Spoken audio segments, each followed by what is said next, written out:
Well, I'm studying for the contractor's exam, and I've documented what this is like. I thought it was going to be a lot more straightforward, but the questions are, things like this where you absolutely have to look them up. And it's an open book test, but you can't write any notes and you can't use any summaries. So you can put these tabs. However, the rules are they can't be removable. And so see how this can be removed? That's not allowed. So I'm going to have to go through and staple each one of these so that they're not removable, because apparently they no longer sell the old kind that you can't remove. So those are not. And then you can, but there are 21 different books that they allow you to use. I'm only going to use these three. Obviously, I haven't even opened this one, but I mean, I don't know. I figure it'll be pretty straightforward to look up that stuff. And not surprisingly, the business law one, I pretty much am right about all of these, but I'll bring it. Because the percentage of questions on it is actually pretty high. But oh my god, the I can't even describe how frustrating these questions are. So I don't know. We'll see. Well, here I am. I'm at the testing site. There's so many conflicting regulations. You need one ID, you need two IDs, you need to be there 15 minutes, you need to be there a half hour, you need to be there an hour. And they break down what all the subject matters are out of 115 questions, but 25 are just labeled general. I'm sorry, but you don't get to do that. That's not a category. You really need to specify. But, there's 3 on electrical, so yeah, I'm not studying that.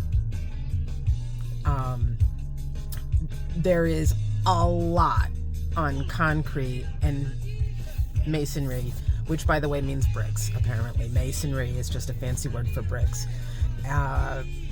So concrete, masonry together is like a quarter of the test.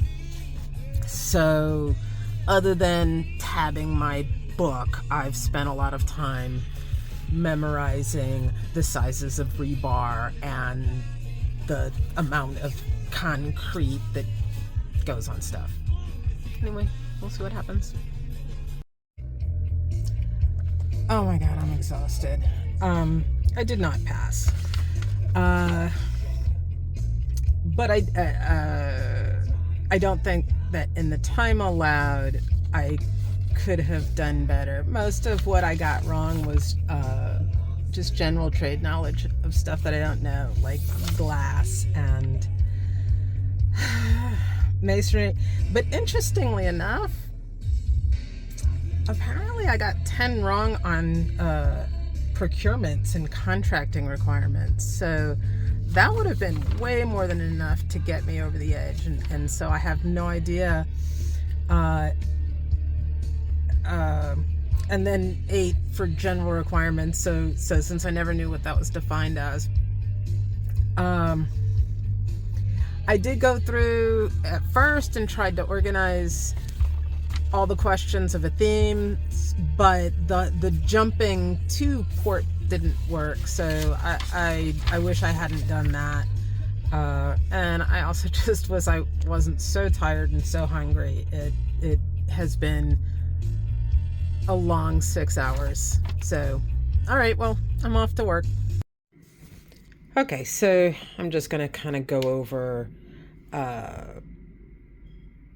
what happened and what I would do different. I went through, these are the areas that I fell short on. And so, yeah, if I learned about mechanical systems, I might have scooped up a few more answers, and same with metals. I didn't even understand the words they were using in metals. not a big surprise that I don't know much about masonry. But look, this is where the rubber hits the road. Procurement and contracting requirements and general, which I don't even know what that means. I don't know where they're classifying the math questions, right? So if the question is about this cubic yards of concrete, is that a concrete question or is it a math question? Or I don't know. I'm pretty confident on the math questions. These are the things that I brought. I brought the stapler because you can't get, I could not find tabs that can't be removed, and ones that can't be removed aren't allowed. But I saw another video that says if you staple them, and she said, well, that's good because she would have made me remove all the tabs. The calculator I brought, the bulletin said I need to bring the calculator. She said you can't use it. She made me leave that outside. I brought the NASCLA guide. Now, this is a super brief summary. I didn't tab it. It's very easy to find whatever you need in this book very easily. So I wouldn't bother tabbing it. The only thing is, it turns out a lot of the questions are not in this book. They're in the other book, which I didn't have. Obviously, I didn't bring my notes inside. I brought the IBC, and this is what I spent pretty much all of my time studying. And I tabbed it very heavily, and then I thought, you know what? It's so hard to find anything with all the tabs. I said, let me just tab the only 3 chapters you need. Wood is almost everything. All of the IBC questions are under wood. So your floor questions, your roof questions, your framing questions, your timber questions, everything is in the wood chapter, right? There's a few on soil and foundations and exterior siding. There's actually a lot of fire stuff, but again, I would look and the answer just wouldn't quite be here. And it's because it's in another resource. Accessibility is another one. There's a free PDF, but I don't know that you're allowed to bring the PDF because so you have to buy the book.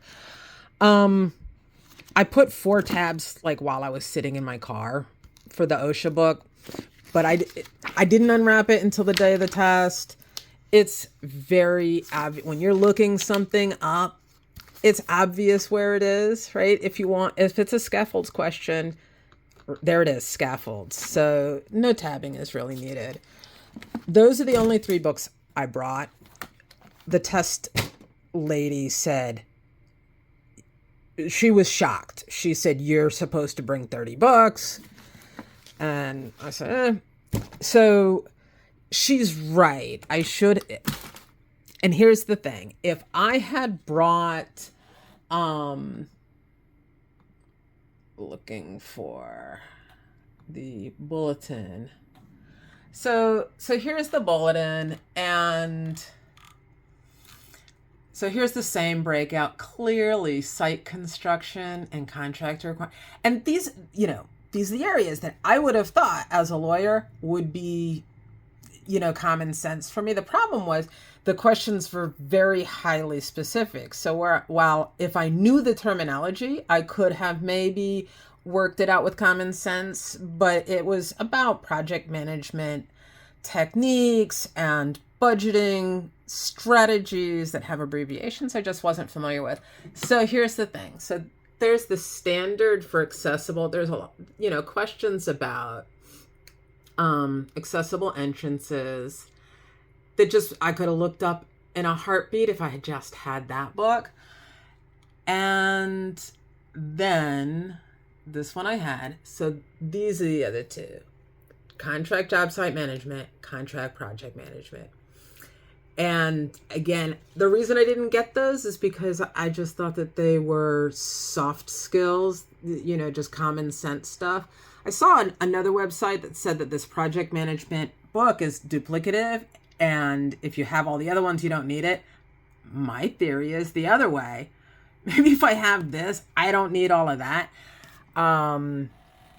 Because it's possible that a lot of the material is summarized. And again, you don't need to get everything right. You just need to be able to look up things that you're not, abbreviations, terminology, or specifications. There's just no way to memorize.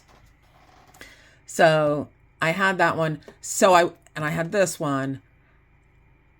I went ahead and bought these from eBay for between $5 and $15. And so, I'll have it. I predict on the I scheduled the next one for January 11th. There were no December dates available.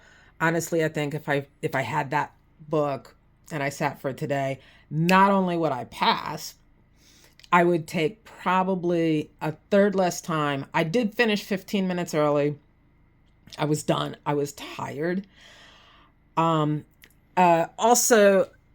I brought my computer glasses because I find it very difficult to read with the glasses that I wear for reading the computer screen. So for those of you that are old like me, that might be a suggestion. But yeah, if I had the right book, number one, I wouldn't have been wasting a lot of time flipping through the IBC and reading and reading and reading and frustrating myself, looking for an answer that just wasn't there. The accessibility questions aren't there, right? I mean, they allude to them, but they don't have the specific specification that you need. And so I would have not wasted that time. I would have not had that cumulative sense of frustration, and I would have gotten the answer right. So I predict I could easily, so I finished in 3 hours and 15 minutes. I probably could have finished in 2.5 hours and gotten maybe even 80%, but definitely passing. So much less time, the other thing that I'll say is they don't require any critical thinking, right? Even the third grade EOG tests require people to make some sort of common sense conclusion. Like, for instance, how many men do you need in order to finish this work in this time frame? And a third grader might have to say, well, you can't say 3.5 guys because you can't have half a guy, right? There's no questions like that. The answer will either math out to 3 or 4.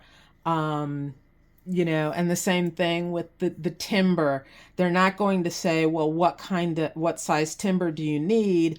And it'll be one length, and you'll say, well, you can't get that length. Or, if you use yellow pine, that won't be good enough.